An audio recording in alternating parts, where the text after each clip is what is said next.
Hi, I'm a huge fan of Batman, and I'm a huge fan of the Adam West era of Batman.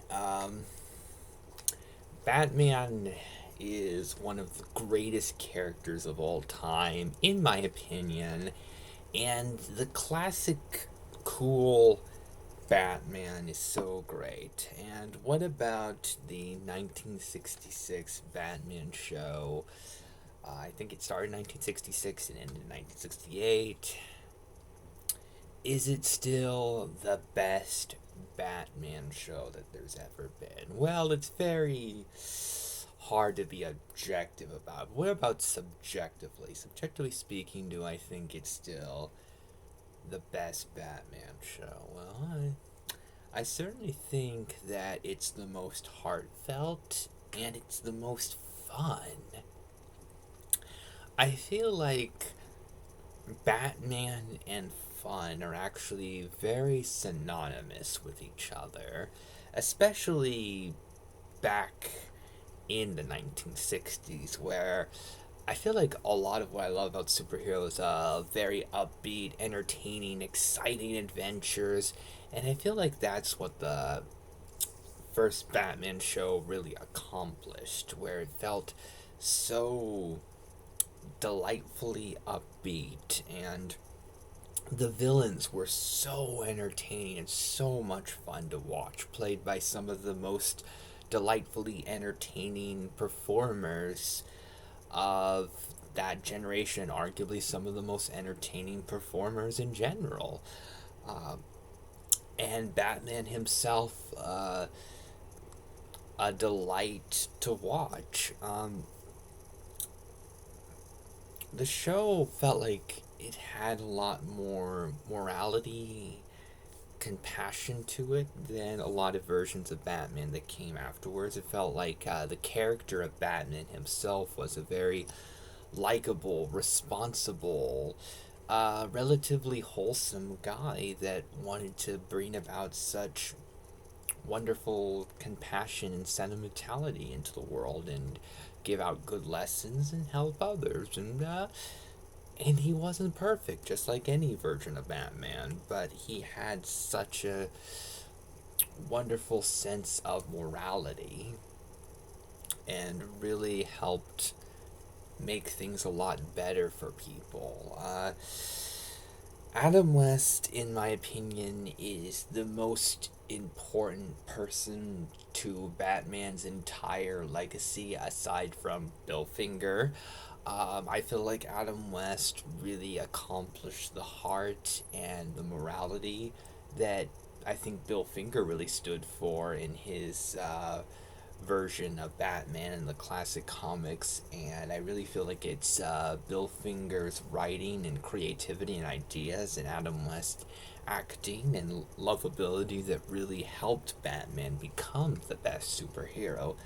And I feel like if it wasn't specifically for those two, that Batman wouldn't be who he was. I know that of course Bob Kane had a very important role in getting Batman made in the first place. And of course, there's been a lot of really talented writers and artists and stuff. But when I really think of the heart and the morality and the upbeat feelings of Batman, I think of Bill Finger and I think of Adam West. And I think that Adam West, more so than any actor, captured the heart of Batman and in some ways improved upon Batman, making him one of the most entertaining and considerate heroes. And Adam West Batman feels very different from other versions of Batman, and I mean that in a good way. Um, Burt Ward, very likable as Robin. Uh, a lot of the heroes in general, really likable, very fun. The villains, incredibly entertaining.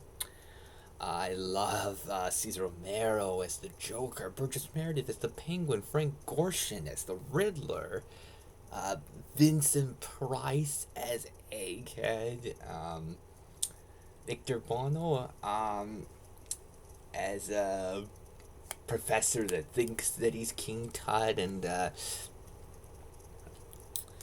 David Wayne as Jervis Tetch. Just so many amazing performances, and just I love the costumes. I think they look amazing, and I feel like a lot of modern superhero shows and films try to make superhero costumes look a little too grounded. I feel like they don't look quite as charming. I feel like they don't pop out in the same way as the costumes in 60s Batman, where they just look incredible.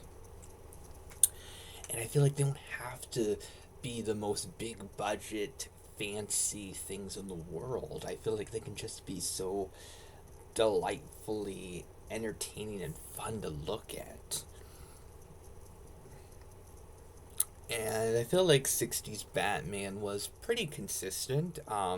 Some episodes better than others. A lot of times depends on who the villain is, and some of the villains have showed up once. Some of them can be a lot of fun. Others can be a little bit forgettable. But I feel like Adam West really helped carry the show, and I felt like helped save the show from going bad. And I feel like 60s Batman really works so well with just 3 seasons, but a lot of episodes. I think there's 120 episodes.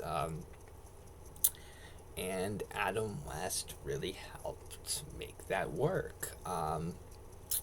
So I think it's a delightful, wonderful show that captured Batman's morality and heart better than the Batman shows that came afterwards. I feel like it's still feels like peak Batman in terms of the heart and the humor and the entertainment, and I think it still has the best live action adaptations of a lot of the villains. Um, I guess one big thing that I guess doesn't hold up is that, well, a lot of the big Batman villains hadn't been created at the time, so a lot of them aren't there. Ra's al Ghul, Bane, Ventriloquist, a lot of villains. And some of the big Batman villains that did appear in the comics um, before the show didn't actually appear. No Two Face or Scarecrow. So there's a lot of huge, important Batman villains that are missing. So I guess that could be the one big thing that doesn't hold up. But the villains that are there are incredible: Joker, Penguin, Riddler, and there's so many fun villains in it. Egghead is delightful. Bookworm's a lot of fun. There's just so many entertaining characters. Um, and I think that Batgirl is wonderful. I love Yvonne Craig in the role. I love Alan Napier as Alfred, Neil Hamilton as Commissioner Gordon. There's just so much to really like about the show. And it has so much heart and so much entertainment that I think it holds up as one of the very best adaptations of Batman.